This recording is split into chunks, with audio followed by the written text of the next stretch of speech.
नमस्कार। हमारे इस YouTube चैनल में आप सभी का स्वागत है। आज हम पढ़ेंगे फंक्शन के बारे में। What is function? सबसे पहले फंक्शन क्या होता है उसके बारे में पता होना चाहिए। फंक्शन की डेफिनेशन देखेंगे। सबसे पहले क्या होगी, फंक्शन के लिए क्या करेंगे हम, कोई भी दो नॉन एम्प्टी सेट ले लिए, माना कि लेट ए एंड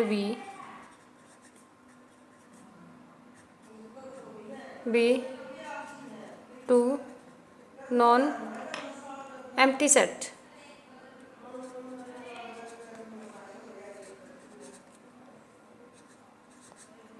ठीक है, देन ए फंक्शन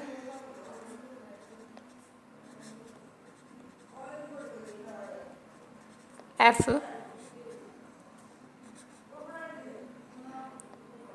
ए से B, from A to B, कोई भी एक फंक्शन ले लेंगे हम। ये क्या होगा, एक रूल होगा, इज ए रूल जिसके लिए that assign to each element of A के प्रत्येक एलिमेंट की बी के प्रत्येक एलिमेंट, बी में एक यूनिक एलिमेंट जरूर होगा। एलिमेंट ऑफ ए के प्रत्येक एलिमेंट इज एसोसिएटेड, जो जुड़े हुए होंगे किससे, to a unique element of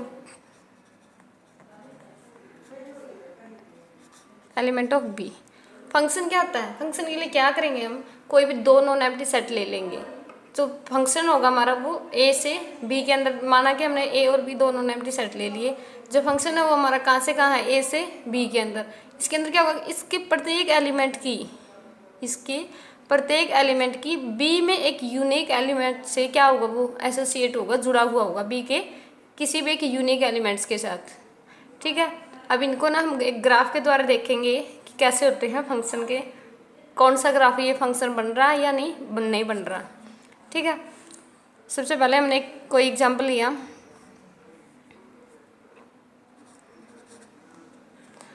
माना कि कोई एक ए सेट दे रखा है 1 2 3। ठीक है, सेकंड सेट ले रखा है बी, कौन सा है, 2 है, 4 है, 6 है, 9 है, ये वाले एलिमेंट है। ठीक है, और जो फंक्शन है वो ए से बी है, हमारा ए से बी है। और जो फंक्शन किस तरह से डिफाइंड है, एफ ऑफ 1 है जो हमारा, वो किसके इक्वल है, 2 के इक्वल है। मान लो एफ ऑफ 2 है वो कितना है, 4 है। एफ ऑफ 3 है वो कितना है, 6 है। ठीक है, अब इनको बनाएंगे एक बार, 1 2 3। सेकेंड फंक्शन बी कौन सा है, 2 4 6 9। ये सेट ए था, ये सेट बी है। 1 किससे रिलेटेड है, 2 से, 2 4 से, 3 6 से। क्या ये फंक्शन होगा, जो डेफिनेशन है उसमें क्या कहा था कि ए के सारे एलिमेंट किससे जुड़े होंगे, बी के एक यूनिक एलिमेंट से जुड़े होंगे। यूनिक एलिमेंट से, जैसे कि 1 है, 1 2 से जुड़ा हुआ है, यूनिक एलिमेंट से जुड़ा हुआ है। 2 4 से जुड़ा हुआ है, ये भी यूनिक एलिमेंट से जुड़ा हुआ है। 3 6 से जुड़ा हुआ है, ये भी यूनिक एलिमेंट से जुड़ा हुआ है। और इसके प्रत्येक एलिमेंट जुड़े हुए हैं, इसमें कोई भी एलिमेंट खाली नहीं है कोई भी खाली। इसमें चाहे रहे या ना रहे, बस इसके यूनिक एलिमेंट्स के साथ जुड़े हुए होने चाहिए और इसके प्रत्येक एलिमेंट, तो वो क्या हो जाएगा, फंक्शन। तो ये क्या हमारा फंक्शन हो गया। तो जो एफ है हमारा, f a to B is a function. ठीक है, एक हम दूसरा एग्जांपल लेते हैं। मान लो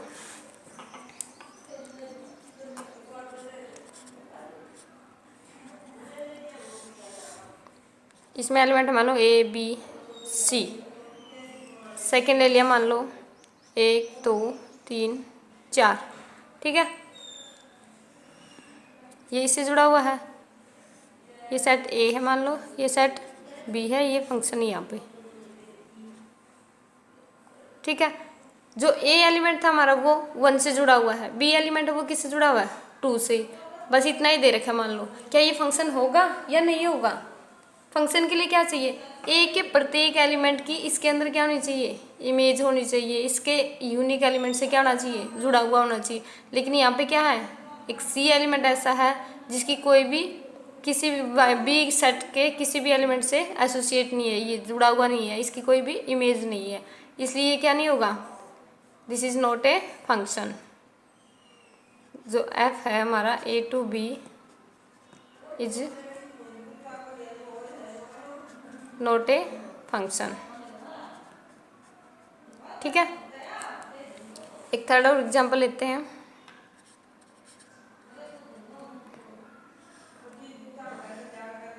मान लो इसमें क्या है? A B C. सेकेंड में क्या ले लिया? 1 2 3। मान लो ये वाले एलिमेंट हैं। ठीक है,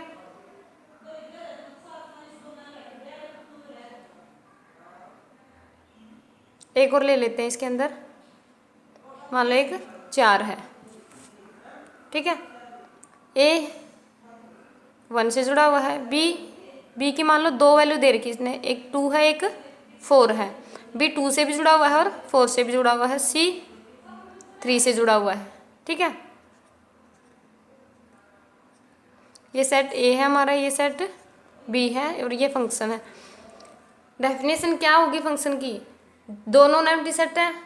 ठीक है, फंक्शन ए से बी है तो क्या होगा? ए के प्रत्येक एलिमेंट बी के किसी भी यूनिक एलिमेंट से जुड़े होने चाहिए। लेकिन इसमें क्या हो गया? हमारे में जो ए का बी एलिमेंट है वो एक यूनिक एलिमेंट से नहीं जुड़ा हुआ। वो कितने एलिमेंट से जुड़ा हुआ है? 2 एलिमेंट से। बी वाली वैल्यू है जो कितने पे आ रही है? 2 भी आ रही है और 4 भी आ रही है, इसलिए ये क्या नहीं होगा? एक फंक्शन नहीं होगा। इज नॉट ए फंक्शन, क्योंकि क्या होनी चाहिए थी? इस बी सेट के अंदर इसकी क्या होनी चाहिए थी? एक यूनिक वैल्यू होनी चाहिए थी। लेकिन इसमें क्या वैल्यू आई थी? बी की कितनी वैल्यू आ रही थी? 2 आ रही थी। सी ए सेट के तो सारे एलिमेंट की इमेज तो है, हर एक एलिमेंट बी में तो जुड़ा हुआ है, लेकिन बी है जो एलिमेंट उसकी क्या है? 2 वैल्यू आ रही है, इसलिए। लेकिन आनी क्या चाहिए थी? यूनिक वैल्यू, इसलिए क्या नहीं होगा? ये इज नॉट ए फंक्शन। ठीक है, अब जो नेक्स्ट है हमारी वो क्या है?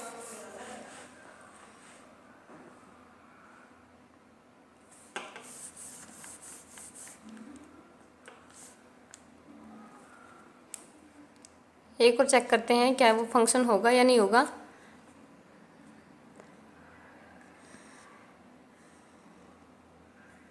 एक सेट ए ले लिया, एक सेट बी ले लिया, ए बी सी 1 2 3 4। ठीक है, ये मान लो इससे जुड़ा हुआ है। बी की सी वैल्यू है, बी की 3 वैल्यू है और सी की भी मान लो 3 वैल्यू है। ठीक है, क्या ये फंक्शन होगा या नहीं होगा? ये हमारा एक फंक्शन होगा। कैसे होगा? क्योंकि बी ए के सारे एलिमेंट की किसमें? बी में क्या है? एक इमेज है। क्या है? प्रत्येक इसके एलिमेंट से जुड़ा हुआ है। यहाँ इस साइड में खाली रह जाए कोई दिक्कत नहीं, ये कोडोमेन वाले होते हैं, ये वाले कोडोमेन में आते हैं ना। और जब इसके प्रत्येक एलिमेंट है वो क्या है? इसमें जुड़ा हुआ है और इसके अंदर किसी भी 2 एलिमेंट, एक एलिमेंट की 2 इमेज नहीं है।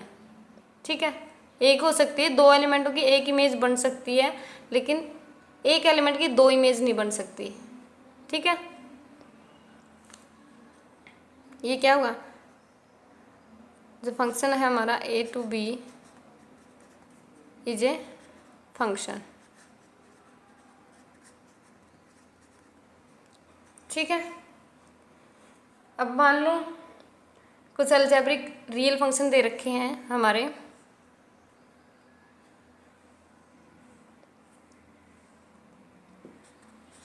मान लो कि 2 फंक्शन का हमने सम करना हो, सम ऑफ 2 फंक्शन।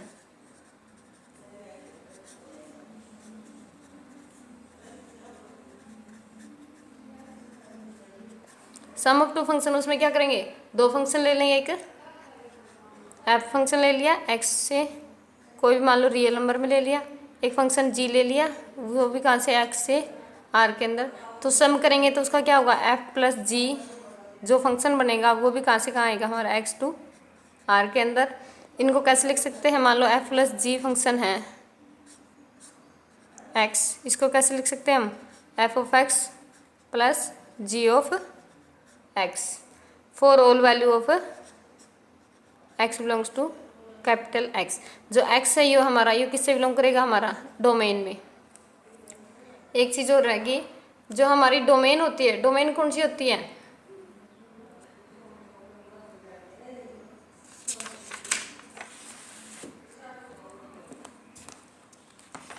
चलिए यही बता देते हैं एक बार। मान लो कोई भी एक फंक्शन दे रखा है f a से b तक, ठीक है। डोमेन और रेंज, डोमेन रेंज को डोमेन, मान लो ये सेट ए है, ए बी, सेकेंड सेट ले लिया बी, 1 2 3, इसकी इमेज 1 है, इसकी इमेज 2 है, ये कोई फंक्शन है। डोमेन क्या होगी, ए के अंदर जितने भी एलिमेंट होंगे हमारे वो सारे क्या कर रहे हैं, डोमेन, ठीक है। इसके सारे एलिमेंट डोमेन, इसके सारे एलिमेंट को डोमेन, और ए सेट के जितने भी एलिमेंट्स की जितनी भी बी सेट के अंदर इमेज बन रही है वो सारी क्या होंगे, रेंज। डोमेन तो क्या होगी इसकी, ए बी, को डोमेन क्या होगी 1 2 3, रेंज क्या होगी, ए सेट के जो जो एलिमेंट बी में जुड़े हुए हैं, जिससे जुड़े हुए हैं, किस किस से जुड़े हुए हैं, 1 2 से, ये क्या हो जाएगी रेंज। इसके सारे एलिमेंट तो क्या होंगे, डोमेन, और जो जिसकी क्या है प्री इमेज बन रही है, प्री इमेज किस किस की बन रही है, 1 की और 2 की, वो सारे क्या होंगे रेंज के अंदर, ठीक है। अब हम क्या कर रहे थे, अलजेब्रिक सम, अलजेब्रिक रियल फंक्शन कर रहे थे, कुछ सम का कर लिया था। सेकंड किसके लिए चेक कर लेते हैं, अगर क्या आ जाए, difference of two function.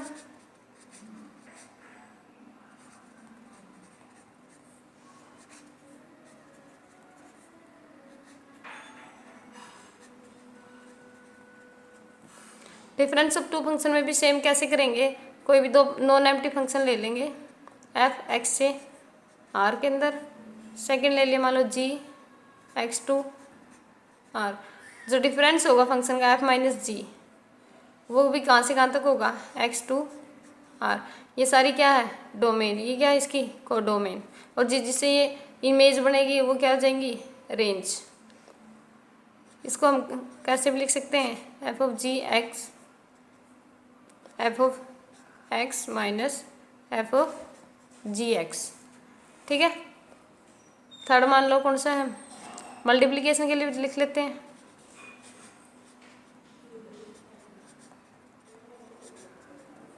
Multiplication of two function.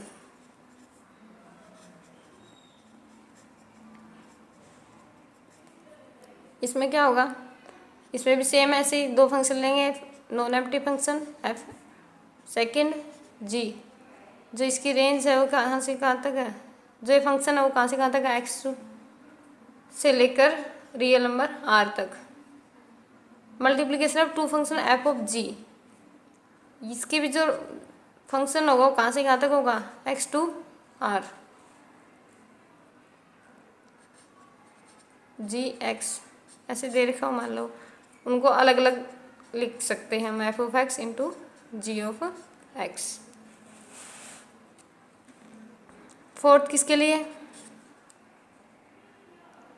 Division of two function.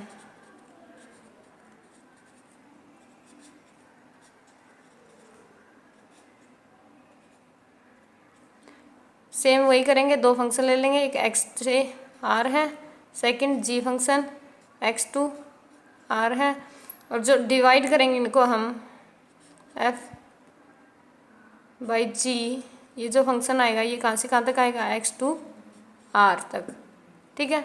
अब इस फंक्शन को हम कैसे लिख सकते हैं,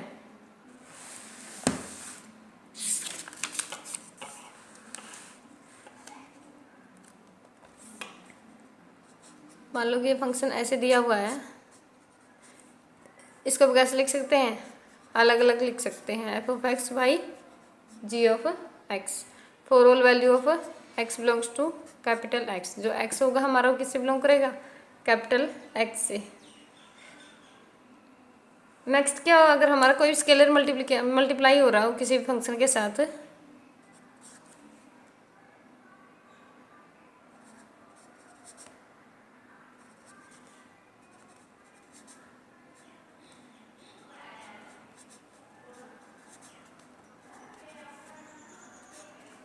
ऑफ ए फंक्शन,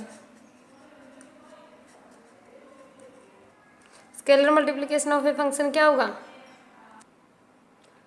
इसमें कोई भी एक फंक्शन ले लिया, मान लो कि एफ कोई फंक्शन है x2r, तो इसमें कोई भी इसके जो जो ये फंक्शन दे रखा है इसके किसी भी स्केलर के साथ मल्टीप्लाई करते हैं, मान लो c से, ये भी कहाँ से कहाँ तक होगा x2r। इस फंक्शन को कैसे लिख सकते हैं, ये मान लो ऐसे है,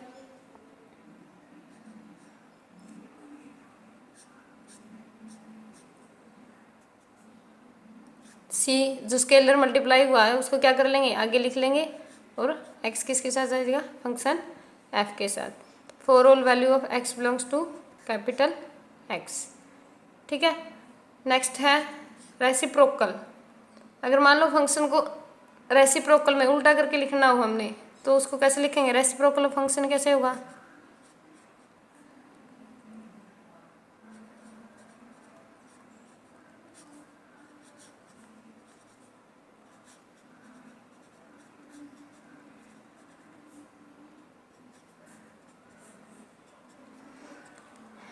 कोई भी फंक्शन दे रखा है, मान लो एफ एक्स से आर तक नॉन एम्प्टी फंक्शन होगा ये हमारा ऑन सेट एक्स के ऊपर, then we defined its reciprocal function. इसका रेसिप्रोकल फंक्शन कैसे डिफाइन करेंगे हम, 1/f, जो 1/f फंक्शन होगा ये भी कहाँ से कहाँ तक होगा, x टू r तक, इसका ये क्या गया, रेसिप्रोकल फंक्शन।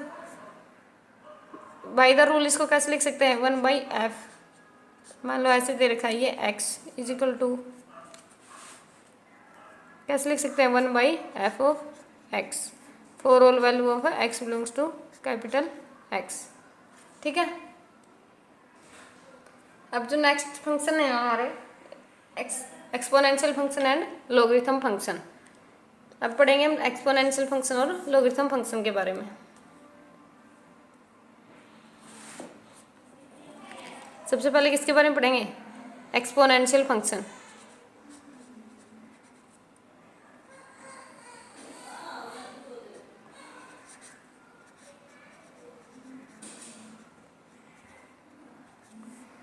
एक्सपोनेंशियल फंक्शन होता क्या है, कोई भी फंक्शन जो किससे एसोसिएट हो ए की पावर एक्स से, इस टाइप से जो भी फंक्शन एसोसिएट होगा वो सारे क्या होंगे, जो एक्स होगा वो क्या होगा हमारा रियल नंबर, वो सारे फंक्शन क्या कर लेंगे हमारे एक्सपोनेंशियल फंक्शन।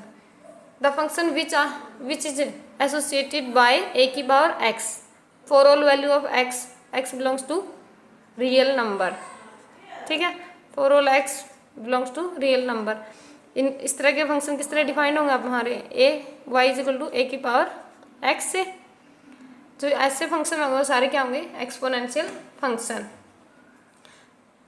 दूसरे अगर वर्ड में कहना चाहिए हम इसको तो क्या होगा, कोई भी एक फंक्शन होगा हमारा real number to real number, जिसमें अब हम डिफाइंड कैसे करेंगे, डिफाइंड बाई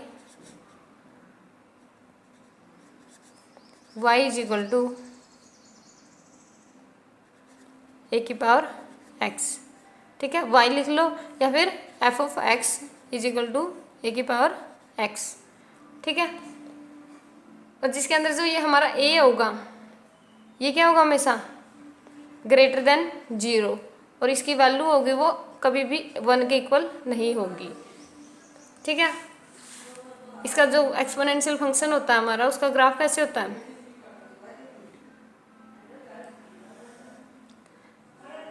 दो एक्सिस ले लेंगे, एक एक्स एक्सिस और एक वाई एक्सिस। ये एक्स एक्सिस है, मान लो ये वाई एक्सिस है।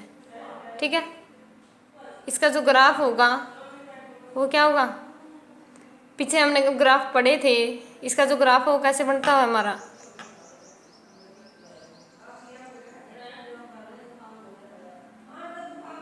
इंक्रीजिंग ग्राफ होगा ये इस तरह से, ठीक है।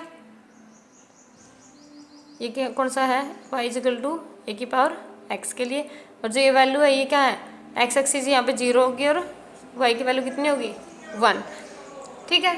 जो डोमेन लिखेंगे इसकी, डोमेन क्या होगी, domain of exponential function, domain क्या होगी, सारी वैल्यू होगी। यहाँ जो भी वैल्यू पुट करेंगे x में, y इक्वल टू ए की पावर x में जितनी भी वैल्यू पुट करी जाएंगे वो सारी क्या होंगी डोमेन। कौन सी वैल्यू पुट कर रखी है, सारी पुट कर रखी है, पॉजिटिव भी नेगेटिव भी जीरो भी, ठीक है, सारी वैल्यू है। तो ये क्या हो गया हमारा, कौन से आ जाएंगे, रियल नंबर हो जाएगा डोमेन के अंदर। और जो कोडोमेन है वो क्या होगी, रेंज है वो क्या होगी इसकी, रेंज सिर्फ क्या होगी इसकी, सिर्फ पॉजिटिव वैल्यू होगी, नेगेटिव वैल्यू नहीं होगी इसके अंदर, रेंज के अंदर, ठीक है। सारे रियल नंबर्स क्या होंगे पॉजिटिव, या क्या लिख सकते हैं हम इसको 0 से लेकर इन्फिनिटी तक, ठीक है।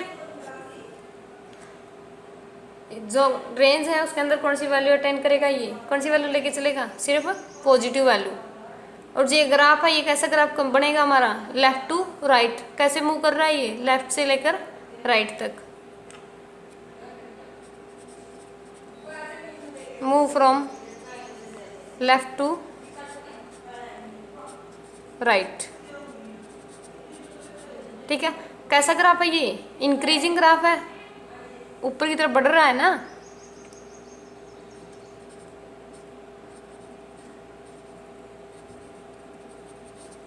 इंक्रीजिंग ग्राफ, ठीक है।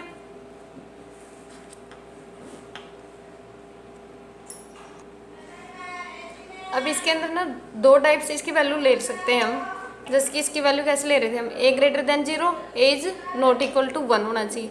एक तो क्या होगी इसकी वैल्यू क्या होगी, a इज ग्रेटर देन 1, ठीक है। एक से बड़ी के लिए क्या ग्राफ बनेगा, एक क्या होगी जो 0 और 1 के बीच में है, 0 और 1 के बीच में, a से बड़ी के लिए अलग ग्राफ बनेगा, और 0 और 1 के लिए है उनके बीच में, उनके बीच की जो वैल्यू है उनके लिए अलग से ग्राफ बनेगा। बना के देख लेते हैं एक बार।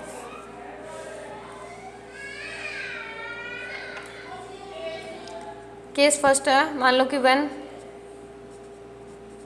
a is greater than 1, second किसके लिए ले लेते हैं, एक 1 a की वैल्यू है जो हमारी वो कहाँ से कहाँ लाई करेगी, a is greater than 0 less than 1, ठीक है। इन दोनों के लिए ग्राफ बनाएंगे, तो इसमें क्या होगा, इसके लिए तो कौन सा ग्राफ बनेगा हमारा,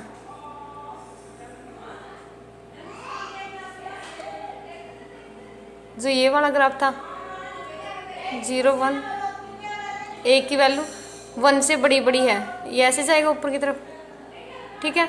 और इसका कौन सा बनेगा,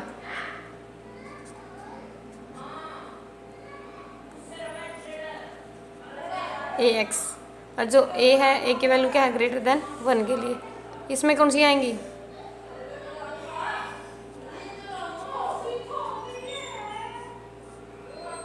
ये क्या होगा हमारा एक डिक्रीजिंग ग्राफ होगा,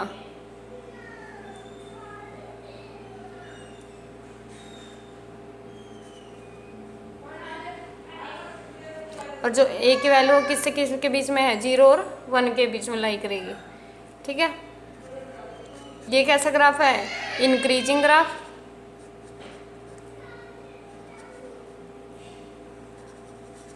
ये कैसा होगा हमारा डिक्रीजिंग।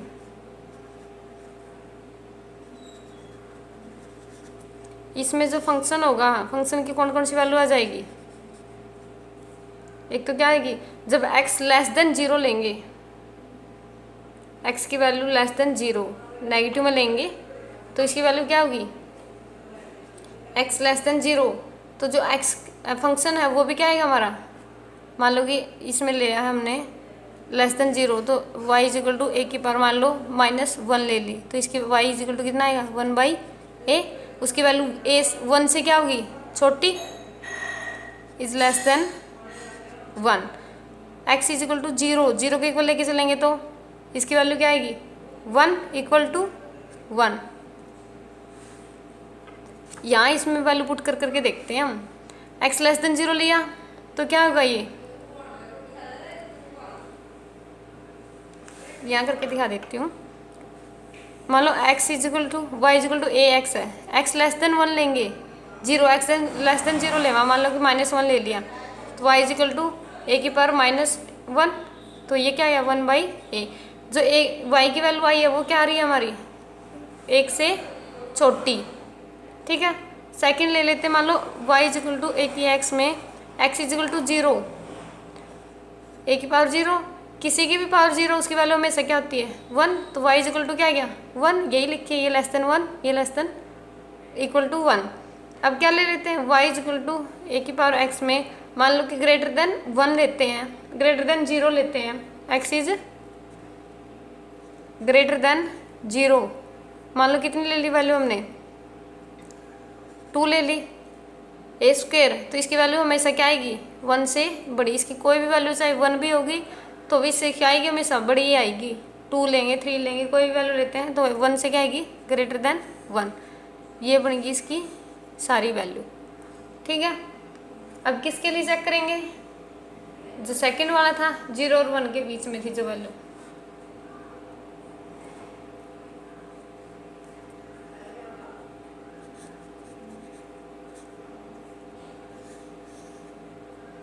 ठीक है। इसके लिए लेते हैं, ये क्या है डिक्रीजिंग है, इसका जो ग्राफ बन रहा है हमारा वो क्या है डिक्रीजिंग।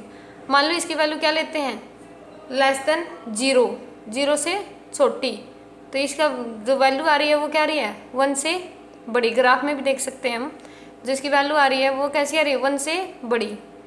जब इसकी value x is less then 0 लेते हैं तो कैसी आ रही है 1 से बड़ी, जब x इज इक्वल टू 0 लेंगे तब क्या आएगी 1, यहाँ y की वैल्यू क्या है 1, x इज इक्वल टू 0 तब क्या आ रही है equal to 1, x is less than 1 लेंगे, 1 से छोटी वैल्यू लेंगे तो ये आएगी, नहीं 0 से छोटी sorry, x is less then 0 लेंगे तो क्या आएगी, ये तो 0 से बड़ी ली तब आई है, ये 0 से छोटी ली थी माइनस की तब तो ये वाली वैल्यू आ रही थी, ये वाला ग्राफ आएगा ना, नेगेटिव में तो यही है, x नेगेटिव लेंगे तो ये वाला ग्राफ है ग्रेटर देन किसके लिए है, एक बार दोबारा से देख लो, जब x की वैल्यू 0 लेंगे तब तो y की वैल्यू क्या आ रही है 1, ठीक है, x इज इक्वल टू 0 पे y की वैल्यू 1, ठीक है।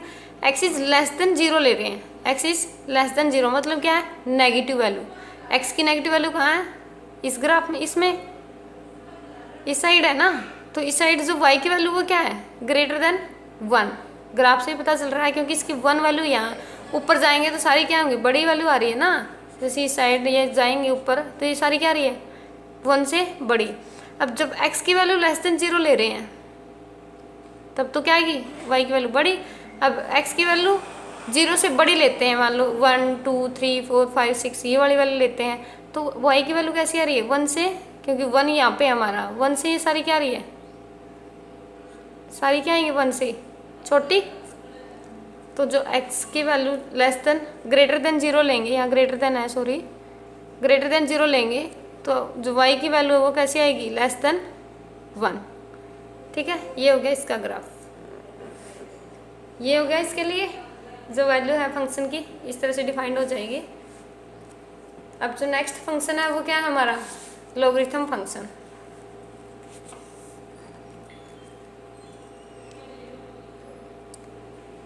इसमें कुछ और वैल्यू रह गई है, कुछ और बताना है थोड़ा बहुत और। एक्सपोनेंशियल फंक्शन, एक्सपोनेंशियल फंक्शन ना दो प्रकार के होते हैं, एक कॉमन एक्सपोनेंशियल फंक्शन एक कैसा होता है नेचुरल एक्सपोनेंशियल फंक्शन, एक नेचुरल फंक्शन हो है और एक कॉमन, जिसका बेस अगर 10 हो